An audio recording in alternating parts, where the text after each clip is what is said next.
Y'all see the title, man. Let's get to it.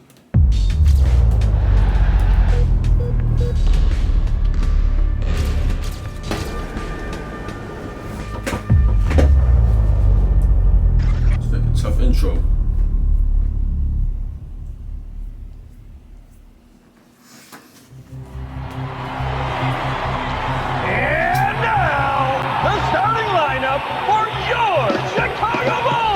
Meet Ray Clay. You might not know his name, but I can almost guarantee you know his voice, especially if you were an NBA fan growing up in the 90s. You knew exactly what time it was whenever the lights went out in the arena.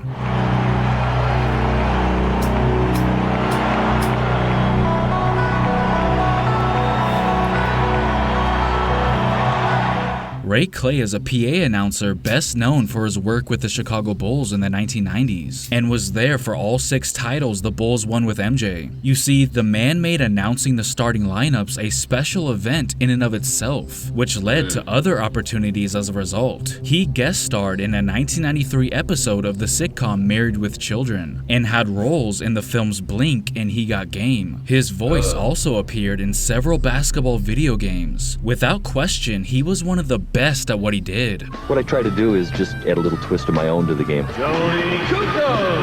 Down it! I like the individual play. I'm sort of a highlight guy. Here comes Superman, Michael Jordan. I've got the best job in the world. Well, ironically, the thing that made him unique and one of a kind is what ultimately got him fired.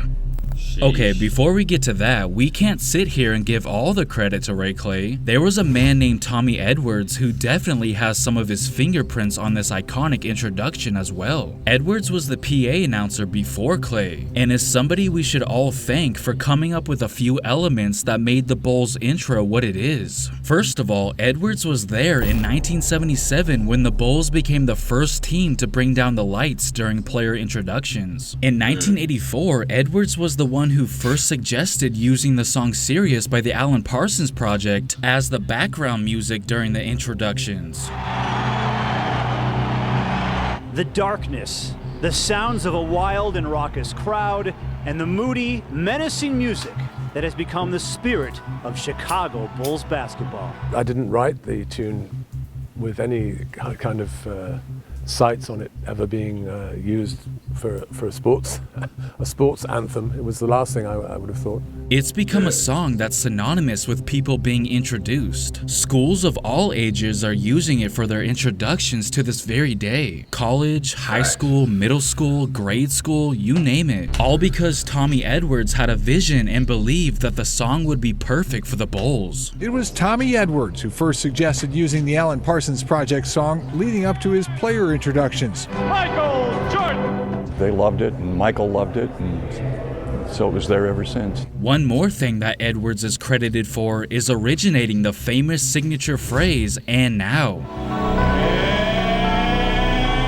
And now, the starting lineup for your Chicago Bulls.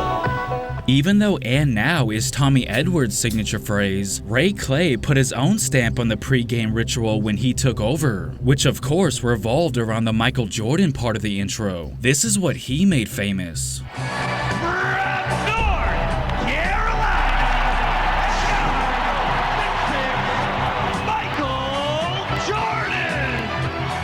Despite Edwards being the original architect behind the most famous basketball introduction in the world, it was Clay who would grow the routine into a worldwide phenomenon. And with Clay taking over for Edwards in the year 1990, it was definitely what you would call a right place at the right time situation for him, because he got to witness every championship they won in the 90s, and was probably going to continue being the Bulls PA announcer for many more years. That is, until something came out of his mouth that didn't quite sit well with the organization. We learned from The Last Dance that former Bulls general manager Jerry Krause grew increasingly jealous about the fact that Jordan seemed to pretty much get all the credit for the Bulls' success. So he decided to try and build a new dynasty just to prove to everyone that he can. Krause told Phil Jackson that the 97-98 season would be his last no matter what. And with Jordan previously stating that he wouldn't play without Jackson, it led to Jordan retiring as a result. Fast forward 3 years later, the Bulls Bulls were one of the worst teams in the league, while Jordan decided to unretire and play for the Washington Wizards instead of the Bulls, which I'm sure Jerry Krause must have been kind of salty about. MJ's relation. Jerry Krause did bad. He did bad with that one. That's why, like, bro, what? You gonna try to, like, what? You try to do it without Mike now? Because you mad that they giving Mike the credit? Come on, bro. You know Mike is the main reason. A big part of the reason. You know what I'm saying? Relationship Like, with Krause was already beyond repair, and this certainly didn't help. Nevertheless, Jordan returning to play for the Wizards was out of Krause's control. But what he could control, however, was how they introduced him when he first came back to Chicago as a member of the Washington Wizards. Here's where things get petty. You know how we already established that Jerry Krause wasn't afraid to get rid of anyone who got in his way? Well, that included PA announcer Ray Clay. Unfortunately, Clay was fired by the Bulls in 2002, and for a ridiculously petty reason. Jordan was set to return to Chicago as a member of the Washington Wizards, and Clay wanted to give the man his signature introduction. Team management said no and cut Clay loose at the end of that season. That's right, you heard that correctly. I know it's hard to believe, but this is actually true. He didn't even give him the introduction.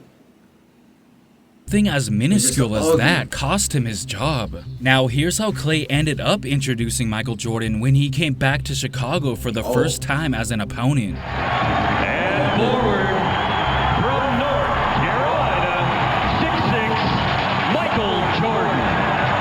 As you heard, that was clearly a watered-down version of what Clay wanted to do, essentially the same intro he did give Jordan during those title years with the Bulls. Management balked at that idea, ordering him to tone it down, which was the start of Clay's demise. Here's Clay's explanation on what exactly. I thought he didn't give him the introduction, he just got him out of there. But he did, but it was calm. I was interviewed by a print media journalist who had asked me how I was planned on introducing Michael Jordan when he came back to the United Center. And I was honest and I said nobody from the organization had talked to me and told me how they would like me to introduce him. And I said my feeling would be that everybody in the building wants to hear Michael Jordan introduced as I've introduced him many times before with the full Michael Jordan introduction. So clearly the Bulls organization, more specifically Jerry Krause, wanted to punish Clay for even suggesting such a thing by again firing him. But it looks like Clay ended up getting the last laugh in the end. Just because he was no longer able to perform that iconic introduction for the Bulls didn't mean he couldn't do it specifically for Jordan somewhere else, that being Philadelphia. The 76ers asked him to introduce Michael Jordan for his final NBA game in Philadelphia in 2003. From North Carolina, at guard, 6'6", Michael Jordan! All of a sudden, the spotlight went on me, and it was like, from North Carolina. And all of a sudden, you see Michael's face, and he's looking around. He's going, what's going on? And somebody said, he's over there. And he turned and he looked at me and he went, oh my God, this is great. It was great to see that there actually ended up being somewhat of a happy ending for Ray Clay, getting the privilege to at least be a part of MJ's last game. And I'm sure the Bulls felt some type of way about it when they watched this. They had absolutely no say in the matter this time, and they also can't stop him from performing at weddings if he so chooses. Interestingly, people actually hire him to introduce their wedding party. Escorting a bridesmaid from the University of Kentucky, Gina Bocelli. That's the sports players, man. They just keep it going, you know. Yeah, that was a crazy story, though. Nice little story. If y'all enjoy it, I know what to do, man. Click on the last reaction, share the video with your people, tell them post notifications. Like the video, comment, subscribe, man. I'm out of here.